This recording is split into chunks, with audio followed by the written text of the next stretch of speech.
back to the Citizen Channel. We get back to league action. Yes, we try and arrest the slide, don't we? Yes, it's been a bit of a slide, hasn't it? Of course, what a better way than a home game, and not the easiest. We've got Brighton, of course, on the 21st of October 2023. So welcome to PEP'S 11 as we look forward to that game. Have a little chat about Brighton, how they're doing. And I'll try and figure out Pep's team, but with an almost full squad, it's going to be quite difficult this one, I think. But let's have a go, and please let me know your thoughts on the PEP'S 11 as well. It's a 3 p.m. kickoff, of course, on 21st of October, match day 9. City currently sat third, 18 points, with some tough games to come, guys, over the next few weeks. Flipping heck. Brighton is 6 on 16 points. Please, if you are new to the channel, push that subscribe button, push the bell notifications, everything City past and present, of course, on here. So I hope you've been enjoying the history vlogs I've been putting out recently. We'll talk about a couple of those later before we go. Great to have you on board. Spread the word and give us your comments on City, anything to do with PEP'S 11 or anything to do with City. It's always great to hear from you. And you do get a chance, just give us a little thumbs up, a little like. Just a quick mention, yes, it's in the background there, a little City Book Club special that should be out in a couple of days' time. A new book is out, written by Marc, McCarthy and Simon Mullock, about old Erling Haaland, the striking Vikings. So it's a great book. It's not just about Erling, it's about City's treble-winning season as well. So you get 2 for the price of 1, plus lots of information on his dad, stuff like that. And there's a little City Book Club special coming out, so please check on that. But that's available from the 23rd of October, so not quite yet, but you can pre-order it, I'm sure. $14.99 retail price. From Pitch Publishing, who are the guys who put this together, plus Amazon, WH Smith, Waterstones, other good stockists. So shout out for that, and please check out my little special on it as well. And my thanks to Marc Metcalf, who sent me a preview copy early, so I could have a quick look through it. Right, on to Brighton. Yes, on the face of it, De Zerbi continues to get a good tune, a good squawk out of the old Seagulls. So far in the league, they've won 5, drawn 1 and lost 2. Of course, in the Europa League as well, in the Carabao Cup. But not doing very well in that. In fact, they're out of that one. The last 4 results, if you take it from the 27th of September, they lost 2-1 to Chelsea in the Carabao Cup. On the 30th of September, of course, that thrashing, that hammering at Villa Park against Villa 6-1. 5th of October, they managed a 2-2 draw in Marseille. And on the 8th of October, of course, a 2-2 home draw with Liverpool. Although they were 2-0 behind, and they actually did well enough to come back in that one. And that perhaps should have snuck a victory at the end as well. They just should have grabbed a last-minute winner. So on the face of it, not overly fantastic, a couple of draws. But of course, City, after 2 Premier League defeats, a rarity in itself. We've got to be totally focused for this one, because if Brighton are allowed to play football, of course, they will punish you. Indeed, though, it was a dead rubber last season. I went down to that game, the penultimate game of the season, of course. We'd already won the league, although it was a dead rubber at the Amex. So we were really fortunate to come away there with the 1-1 draw last season. They should, though, be up against Pep's men, though Brighton will have their own reasons to arrest what for them is a mini slump, isn't it, for them, despite holding 6th position. After City, they've got Ajax in the Europa League, Fulham at home and Everton away in the Premier League, and I'm sure De Zerbi will want to get back to winning form in the league, at least get a draw at the Etihad, and he won't be resting anyone, I don't think, key for this City game, despite the big game in Europe next week.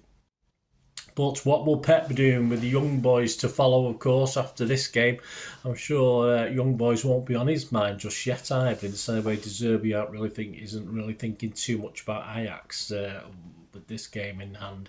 This brings us to PEP'S 11, of course. Good news on KDB. There's a hint that we may see him in December, but certainly not for this one. But if everyone has returned from international duty, I was watching a bit of the England game last night as I'm recording this, and I know Stones went up, but I've not heard any problems with injuries, etc.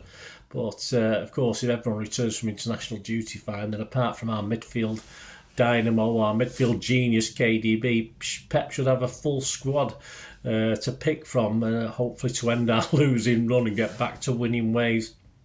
If you look at the team and the bench against Arsenal, Ederson, Walker, Diaz, Aki, Gvardiol, Kovacic, Lewis, Bernardo, Foden, Alvarez and Haaland. And then you look at the bench, Ortega, Phillips, Stones, Grealish, Doku, Gomez, Akanji, Nunes and Bob. You've got that. So can anyone come into the reckoning for this game that was on the bench? Well, definitely Stones. He's played for England. He managed to come on in the last game for us. And of course, Rodri is now back. He wasn't in that squad. And will play. There is no doubt whatsoever that Rodri won't play. Definitely Doku or Grealish. Both?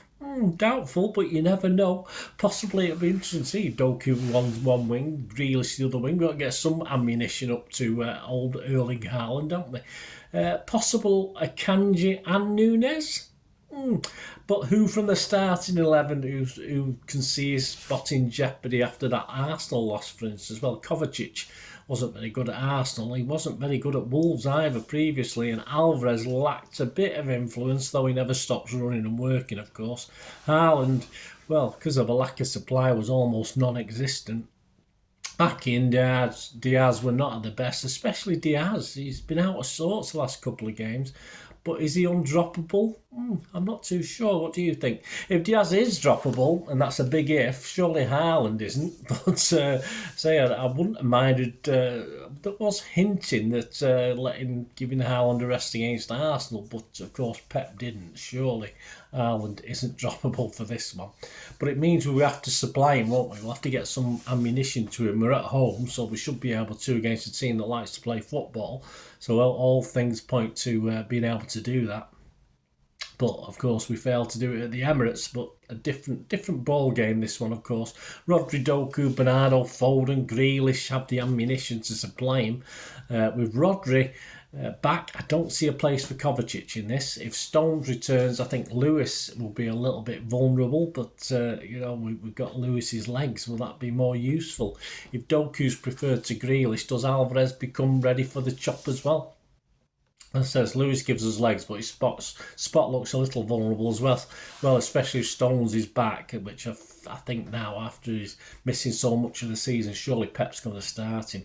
And Nunes is possibly more creative, so as an option as we're lacking creativity a little from the middle of the park, I think, at the moment. Yes, there are plenty of options for Pep. But this is very difficult, isn't it? As you can see, all those ifs and whys and maybes. So this is my far from 100% certain expected 11. Or what I'm hoping. If we get 8 of these right, I'll be quite happy. Let me know what you think as well with your 11, guys. Any changes you'd make to my 11. Ederson, Walker, Diaz, Stones, Gvardiol. I'll put Gvardiol instead of Aki. Rodri, Nunes, Bernardo, Foden, Doku, Haaland. There you go. What do you think about that? I think that's quite useful. That's quite attacking. But as I say, there's 4 or 5 players not playing who probably you might expect to. So let me know. As I said, if I get 8 out of 11, I'll be quite happy. But I'll be very interested to see come 2 o'clock just what the team is. All right, mine and Moz's verdict on this game. Moz's verdict, he wrote in the City magazine, I saw them against United. He's talking about Brighton. They were absolutely flying and a very strong, clever team who will test us tactically.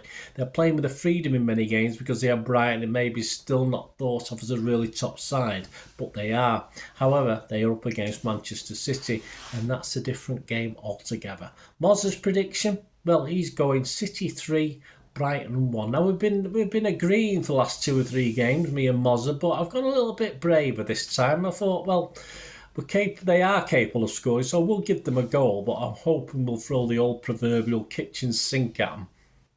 So I'm going for 4-1. I'll let you know the odds on those in a minute. Because what we'll do, we'll have a look at the odds. We'll have a look what the odds looking at. This is at the 17th of October 2023, all average prices. So you might get better if you shop around. Yeah, so there is some changes after Arsenal's fluky victory at the Emirates. City have been cut their price, unfortunately. Now we've drifted out. Well, drifted in, drifted out, whichever way you look at it. We're now 8-11 on to win the Premier League, from 4-7 on. It's amazing what a victory or a loss does to this. Arsenal have become 4-1 from 11-2, so they've moved in. Liverpool remain at 11-2. Spurs have gone from 16-1, the top of the league, Spurs, don't forget, into 14-1. Brighton, yeah, to get top 4, they're 7-2. I don't think that's particularly generous. I can't see them getting top 4. But almost odds against, well, almost evens, almost 10-11 on to get top 6. I think that's all right. That's not too bad. Worth a Brighton fan having 50p on that one, I think. The match odds themselves, City are 4-11 on, so it could be worse. That's not the worst we've been. Draw is 4-1, and Brighton are 11-2 to win this game. And what about Haaland? I just thought I'd have a quick look at Haaland. It's been a while, hasn't it? What about first goal scorer? Where you can get a nice 13-5 on Haaland to be the first goal scorer. And I like the City half-time, full-time as well. You can get odds against on that. I like that one. 11-10, because I'm hoping we'll fly out of the traps in this one and be winning at half-time, winning at full-time. Fingers crossed. Yeah, and of course our predictions, me and Mozza's 3-1, you can get 10-1 on that one. And my 4-1, you can get a nice 16-1. So there you go, guys. I will be back with the ratings and talking points show on hopefully Saturday night if I get back in time and don't have any trouble on the tram and get home. Probably be late Saturday night though, towards 8-9 o'clock if I do it, and if not it'll be Sunday morning, but we one or the other. Please, as I said, a few history things. Of course I've done a 4-part special on Francis Lee. You can give that a watch, guys, it'd be much appreciated. This little book special on Erling Haaland, the striking Viking, will be out in the next day or two, so please have a watch of that as well. And as I said, it's worth investing in the book. A great book. And the preview of the Young Boys game, which is of course next Wednesday. Is it? It's next Wednesday, next Tuesday. I can't remember now. Wednesday, I think. Yes. I've lost track. That will be out on Monday. So the preview of the Young Boys game as well. We'll have a look at how they're doing and try and predict another PEP'S 11 with, of course, a game after that. Well, we're talking the little match of a Manchester derby at Old Trafford, aren't we? So that'll be very, very interesting. So please, all your comments are very, very welcome. Until we meet again, or you tune in again, I only ask one thing, don't I? Please, stay safe, Blues. Come on, City! Bye for now.